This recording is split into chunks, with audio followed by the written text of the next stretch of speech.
to Tucker Carlson tonight. Does it ever seem like the media get weekly memos telling them how to word their news coverage? Well, if they do, this past weekend's theme was fear.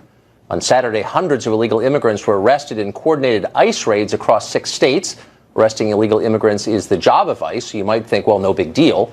But the press apparently got the memo saying otherwise. Fear spreads across U.S. after immigration arrests, blared one CNN headline. Fear grips immigrant communities after ICE raids, cried the AP. Trump administration's deportation raids spark fear in immigrant communities, said Time magazine.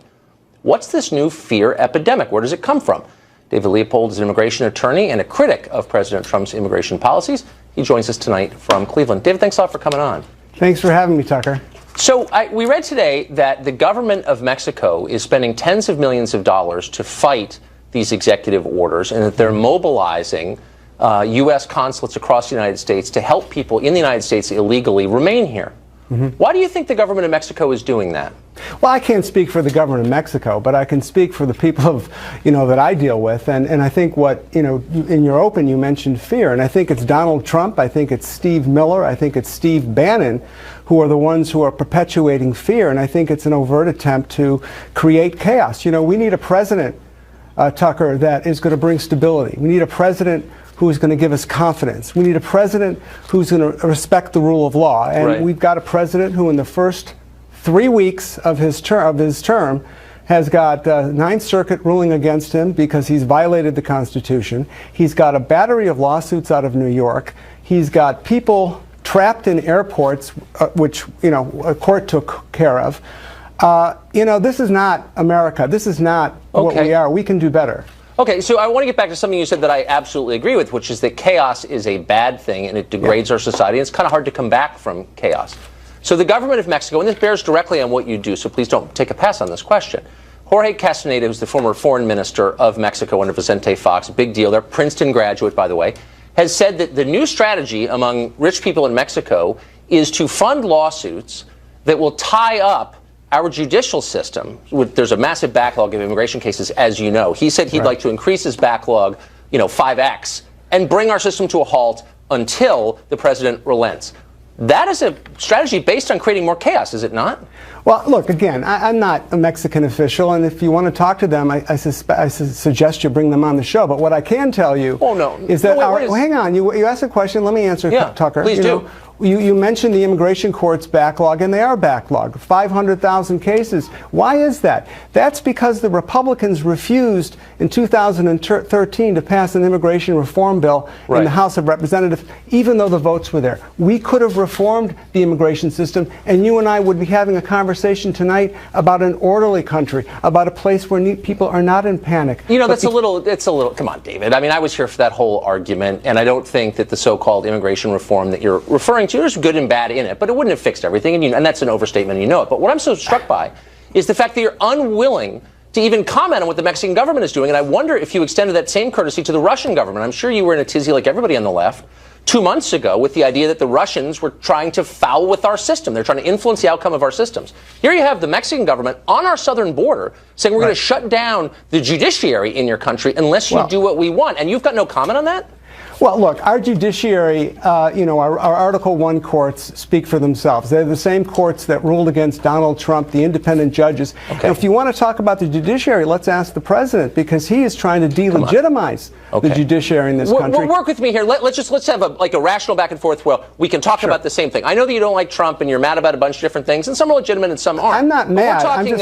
You disapprove. But we're talking about immigration policy, and I'm just asking you to comment on something in the news today about the Russian government trying to influence our immigration policy in the same way that you would like to, and I'm wondering, why do you think they're doing that, and is it legitimate? Well, I don't know what the Russian government's up to. What I do know is that, the Mexican government. I'm sorry. The Mexican government. Again, I don't know what they're up to. Look, I think we as Americans ought to be running our own courts, ought to be running our own immigration policy. I don't think other governments, whether it's Mexico, whether it's Russia, whether it's Israel, whether it's France, ought to be involved in our judicial system. What I do want to see, though, Tucker, and this is why, you said I was angry, what I'm concerned about is that we've got a new president.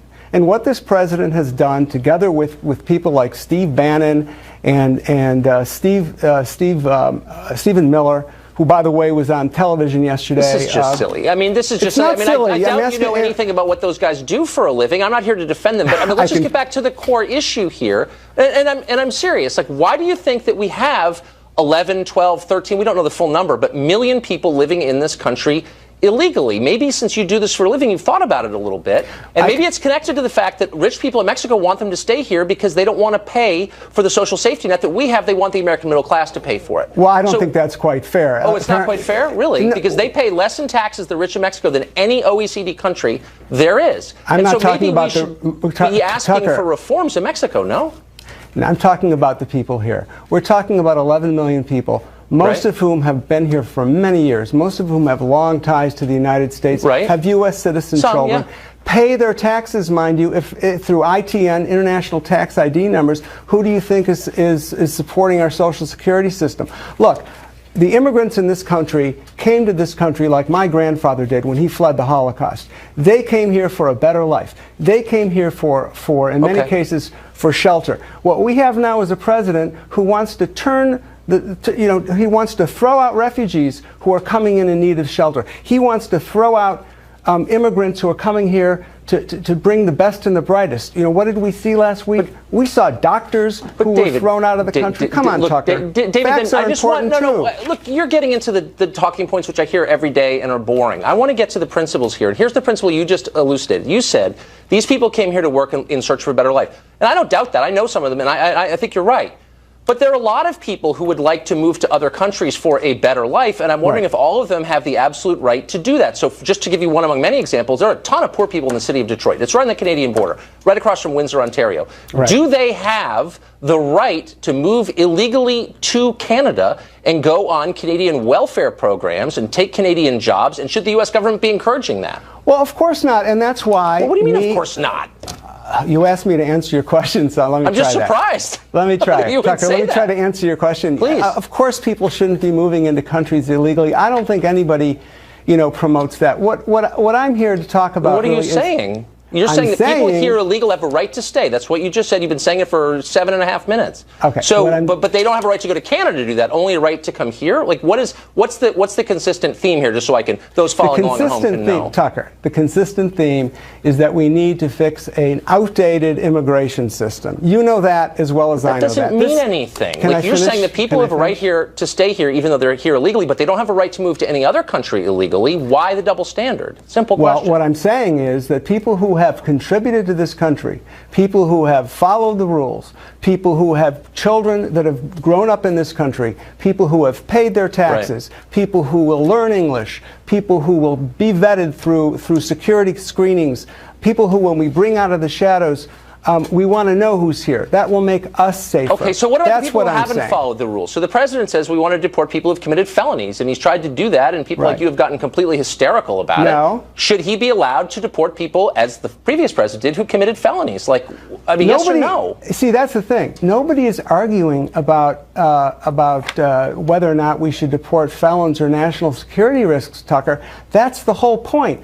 Under the Obama immigration enforcement priorities, felons and national security risks and recent border crossers were number one for deportation. So if Donald Trump or if General Kelly really wanted to keep these enforcement priorities in place, why did they have to replace them? But that's what they've been doing. Did you notice that the ICE roundups in the last week were almost exclusively of people with criminal records? This is the thing that we should fear? I mean, are you following the news at all? Hang on, let me push back against that. I know what ICE is saying, and I know what Secretary Kelly said today. But what we don't have with any of those reports is transparency. They aren't telling us exactly who. We've had members of Congress, Joaquin Castro from Texas, members of the Hispanic Caucus. What we want is some transparency here. I'm a little bit disappointed in the arguments that you've marshaled, but I hope you'll come back. I'll be back anytime, Tucker. Great. Thanks, David. I appreciate it.